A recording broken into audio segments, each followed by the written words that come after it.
was coming.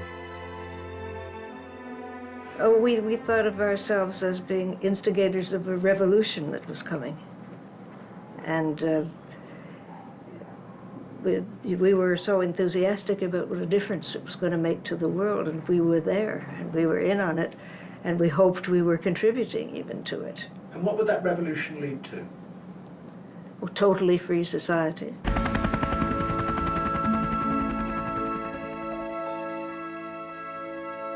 At the end of 1992, Alan Greenspan went to see President Clinton.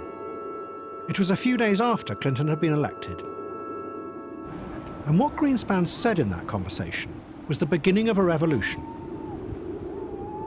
By now, Greenspan was the head of the US Federal Reserve. And what he told Clinton was that his election promises of social reform were impossible.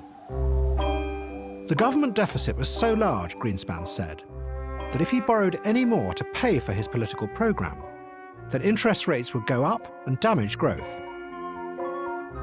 But, Greenspan said, there was a radical alternative. Clinton should do the very opposite. Cut government spending. Then interest rates would go down and the markets would boom. Greenspan's idea was simple. Clinton should let the markets transform America, not politics. He said later that he was surprised that Clinton agreed with him. I had hoped to invest in your future without asking more of you. And I worked harder than I've ever worked in my life to meet that goal.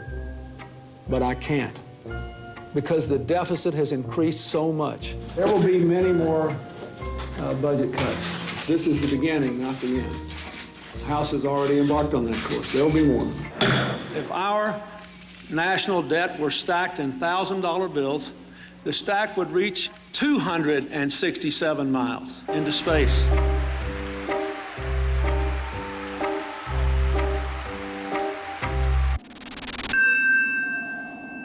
As Greenspan had predicted, a boom began. And as share prices rose higher and higher, a belief started to grow that this time the boom would be different. It wouldn't run out of control. And the reason was the computers. The computers allowed the banks to create complex mathematical models that could predict the risk of making any loan or investment. This had enormous implications, because if a risk could be predicted, then it could be balanced by hedging against it. For the banks and the hedge funds, this was like a new world. For in the chaos and the volatility of the markets, the computers had, for the first time ever, created stability. It allowed banks to lend money to millions of people they would never have touched in the past. At the same time, the internet and other computer networks allowed businesses to respond to each other's needs instantaneously and the consumer's desires. It was the cybernetic feedback predicted by the Californian ideologists. And a belief arose that America had now entered into a new age of stability. It was called the New Economy.